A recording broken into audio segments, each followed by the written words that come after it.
नमस्कार दोस्तों, आज हम बात करने वाले हैं एक ऐसे मुद्दे पर जो हर भारतीय परिवार के दिल के करीब है, और वह है एक सही 7 सीटों वाली कार चुनना। जब बात परिवार की आती है तो हम कोई भी समझौता करना नहीं चाहते हैं। हर कोई चाहता है कि उसका पूरा परिवार एक साथ एक ही कार में बैठकर सफर का आनंद ले सके। मगर जब आप बाजार में अपनी मेहनत की कमाई लेकर निकलते हैं तो वहाँ मौजूद ढेरों विकल्प आपको चकरा देते हैं। हर कंपनी अपनी कार को सबसे बेहतर बताती है और ऐसे में सही फैसला लेना लोहे के चने चबाने जैसा हो जाता है। आज हम आपकी इसी उलझन को सुलझाने आए हैं। हम बात करेंगे उन 10 गाड़ियों की जो 5 लाख से लेकर 20 लाख रुपए तक की कीमत में आती हैं, और देखेंगे कि कौन सी कार आपके लिए सोने पे सुहागा है और कौन सी कार सिर्फ एक दिखावा है। हम कार के इंजन से लेकर उसकी तीसरी कतार के आराम तक और ब्रोशर में छपी बातों से लेकर गैरेज के खर्चे तक हर पहलू की बाल की खाल निकालेंगे, ताकि जब आप शोरूम जाएं तो सीना तानकर सही सवाल पूछ सकें। तो चलिए सीट बेल्ट बांध लीजिए, क्योंकि ये सफर बहुत ही मजेदार और ज्ञान से भरा होने वाला है। सबसे पहले हम उस कार से शुरुआत करते हैं जिसने कम बजट में 7 सीटों का सपना सच कर दिखाया है, और ये है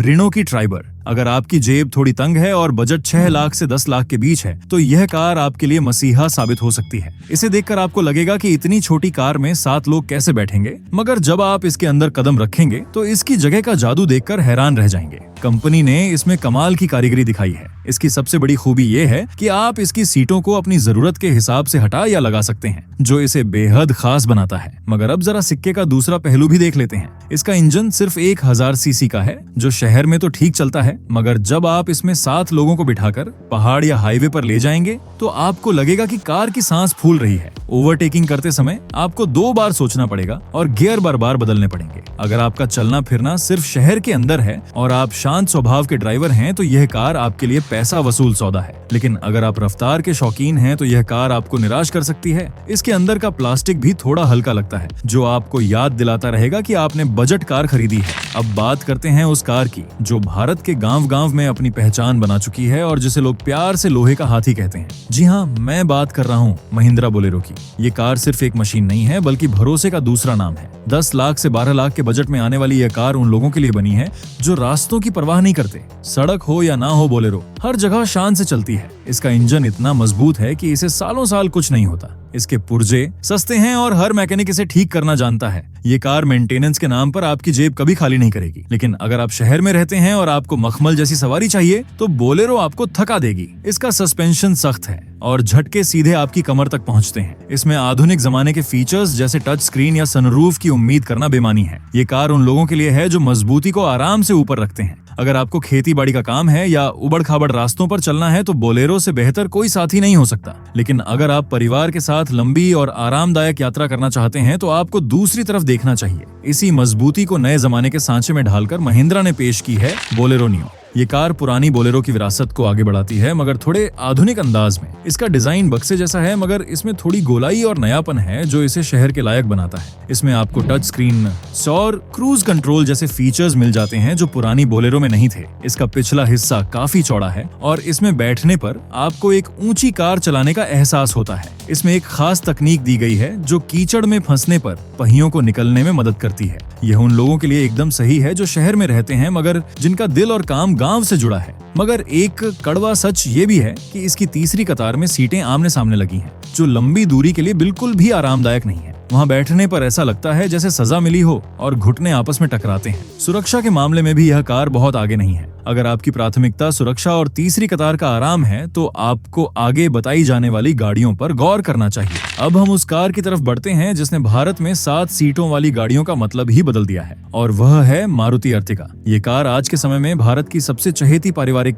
कार बन चुकी है। इसका कारण साफ है और वह है मारुति का भरोसा और शानदार माइलेज। पेट्रोल हो या सीएनजी, ये कार आपकी जेब पर भारी नहीं पड़ती। इसका इंजन बहुत ही शांत और सुलझा हुआ है, जो शहर की भीड़ भाड़ में चलाने में बहुत आसान है। इसके स्पेयर पार्ट्स हर गली कूचे में मिल जाते हैं और सर्विस का खर्च भी बहुत कम है। इसकी सीटें आरामदायक हैं और तीसरी कतार में भी बच्चे आराम से बैठ सकते हैं। इसका रीसेल वैल्यू यानी पुरानी कार बेचने पर मिलने वाली कीमत इतनी अच्छी है कि आप खुश हो जाएंगे। मगर इस कार की सबसे बड़ी दिक्कत यह है कि यह अब टैक्सी बाजार में बहुत ज्यादा दिखने लगी है। कई बार लोग इसे निजी कार के तौर पर खरीदने से हिचकिचाते हैं, क्योंकि उन्हें लगता है कि उनकी कार टैक्सी जैसी दिखेगी। साथ ही इसमें कोई भी ऐसा फीचर नहीं है जो आपको चौंका दे। ये एक दिमाग से लिया गया फैसला है, दिल से नहीं। अगर आप एक सुरक्षित और बिना झंझट वाली कार चाहते हैं तो अर्टिगा आंख बंद करके ले सकते हैं। मारुति अर्टिगा की ही जुड़वा बहन है टोयोटा रूमियन।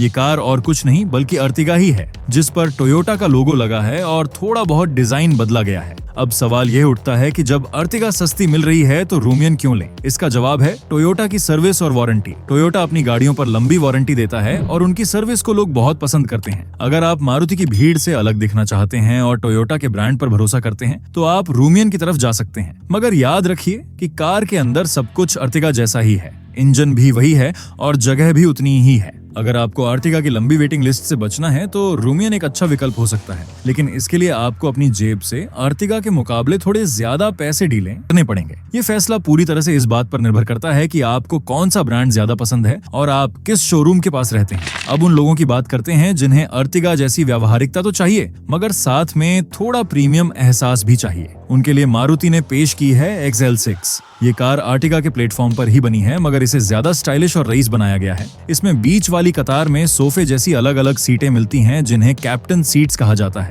इसमें बैठने का मजा किसी राजा से कम नहीं है। इसका डिजाइन काफी आक्रामक है और इसमें चारों तरफ प्लास्टिक की क्लैडिंग दी गई है जो इसे एक SUV जैसा लुक देती है। इसमें 360 डिग्री कैमरा और हवादार सीटें जैसे आधुनिक फीचर्स भी मिलते हैं जो गर्मियों में वरदान साबित होते हैं। इसका इंजन और गियरबॉक्स अर्टिगा वाला ही है, इसलिए माइलेज की चिंता करने की जरूरत नहीं है। मगर इसकी कमी यह है कि इसमें सिर्फ 6 लोग ही बैठ सकते हैं। अगर आपके परिवार में 7 लोग हैं तो यह कार आपके काम नहीं आएगी। साथ ही इसके पहिए कार के आकार के हिसाब से थोड़े छोटे लगते हैं जो इसके लुक को थोड़ा फीका कर देते हैं। अगर आपका परिवार छोटा है और आप सफर को आरामदायक बनाना चाहते हैं तो यह कार बेहतरीन है। अब मैदान में आती है वह कार जिसने आते ही टहलका मचा दिया था और वह है किया कारेंस। अगर आप फीचर्स के दीवाने हैं और आपको कार में हवाई जहाज जैसी सुविधाएं चाहिए तो कारेंस से बेहतर कोई विकल्प नहीं है। 15 से 20 लाख के बजट में यह कार आपको वह सब देती है जो आप सोच सकते हैं। इसमें सनरूफ है, बड़ा टच स्क्रीन है और बहुत सारी सुरक्षा खूबियां हैं जो बेस मॉडल से ही मिलने लगती हैं। इसका केबिन बहुत ही सुंदर और आधुनिक लगता है। बैठने की जगह के मामले में यह अर्टिगा से भी आगे निकल जाती है। इसकी तीसरी कतार में भी बड़े लोग आराम से बैठ सकते हैं और वहां जाने के लिए एक बटन दबाते ही सीट अपने आप ना फोल्ड हो जाती है। इसके डीजल और टर्बो पेट्रोल इंजन बहुत दमदार हैं जो चलाने में बहुत मजा देते हैं। मगर हर सिक्के का दूसरा पहलू भी होता है। कारेंस की बनावट अर्टिगा जितनी मजबूत महसूस नहीं होती।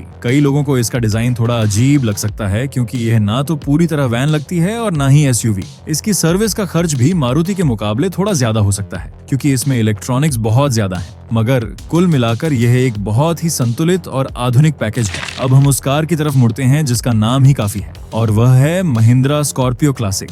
ये कार उन लोगों के लिए है जो सड़क पर अपनी दादागिरी दिखाना चाहते हैं। इसका ऊंचा बोनट और विशाल आकार सामने वाले को रास्ता देने पर मजबूर कर देता है। इसका डीजल इंजन बहुत ही शक्तिशाली है और जैसे ही आप एक्सीलेटर दबाते हैं ये कार रॉकेट की तरह भागती है। गांव देहात में आज भी इसकी बहुत इज्जत है। नेता हो या ठेकेदार, सबकी ये पहली पसंद है। इसकी सीटें ऊंची हैं जिससे आपको सड़क का पूरा नजारा दिखता है। मगर आराम के मामले में ये कार बहुत पीछे है। जब ये चलती है तो अंदर काफी शोर आता है और तेज रफ्तार पर ये डगमगाती है। इसका स्टीयरिंग भी काफी भारी है जिसे घुमाने में मेहनत लगती है। अगर आप परिवार के आराम को सबसे ऊपर रखते हैं तो यह कार आपको परेशान कर सकती है। ये कार दिमाग से नहीं बल्कि दिल और पावर के लिए खरीदी जाती है। पुरानी स्कॉर्पियो की कमियों को दूर करने के लिए महिंद्रा ने लॉन्च की स्कॉर्पियो N, जिसे वे लोग बिग डैडी कहते हैं। ये कार सच में एक जानवर है। इसका आकार इतना बड़ा है कि इसके सामने बाकी गाड़ियां खिलौना लगती हैं। 20 लाख के अंदर आपको इसका Z4 मॉडल मिल सकता है जो बहुत ही शानदार है। इसका पेट्रोल और डीजल दोनों इंजन बहुत ही रिफाइंड और पावरफुल हैं। चलाने में यह मक्खन जैसी है और सस्पेंशन खड्डों को ऐसे पी जाता है जैसे वे थे ही नहीं।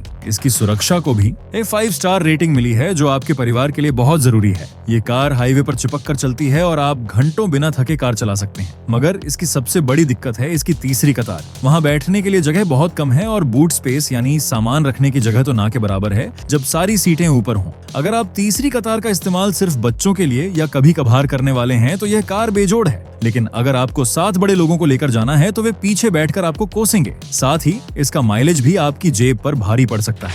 आखिर में हम बात करेंगे उस कार की जिसने भारतीय बाजार में तकनीक की बाढ़ ला दी है और वह है महिंद्रा XUV 700। 20 लाख के बजट में आप इसका बेस मॉडल या मिड मॉडल ले सकते हैं। इस कार का इंजन इस सेगमेंट में सबसे ज्यादा पावरफुल है। जब आप इसे चलाते हैं तो आपको लगता है कि आप किसी बहुत ही महंगी और लग्जरी कार में बैठे हैं। इसका केबिन बहुत ही प्रीमियम है और इसमें बड़ी स्क्रीन लगी है जो डैशबोर्ड को बहुत ही सुंदर बनाती है। इसका सस्पेंशन और हैंडलिंग लाजवाब है। ये कार जितनी तेज भागती है उतनी ही जल्दी रुकती भी है। मगर इसमें भी वही समस्या है जो स्कॉर्पियो N में है और वह है तीसरी कतार की जगह। पीछे की सीट पर बैठना किसी सजा से कम नहीं है और वहां जाने का रास्ता भी थोड़ा संकरा है। इसके अलावा इसके बेस मॉडल में आपको बहुत सारे ऐसे फीचर्स नहीं मिलेंगे जिनकी आप उम्मीद करते हैं। फिर भी सिर्फ इसके इंजन और ड्राइविंग के मजे के लिए लोग इसे खरीदते हैं। इसकी वेटिंग लिस्ट भी काफी लंबी है, तो आपको इसके लिए सब्र रखना पड़ेगा। अंत में मेरी सलाह यही है कि इंटरनेट पर वीडियो देखकर कार फाइनल ना करें। अपने पूरे कुनबे को साथ लेकर शोरूम जाएं, सबको अलग अलग सीटों पर बिठाकर देखें, कार को उबड़ खाबड़ रास्तों पर चलाकर देखें,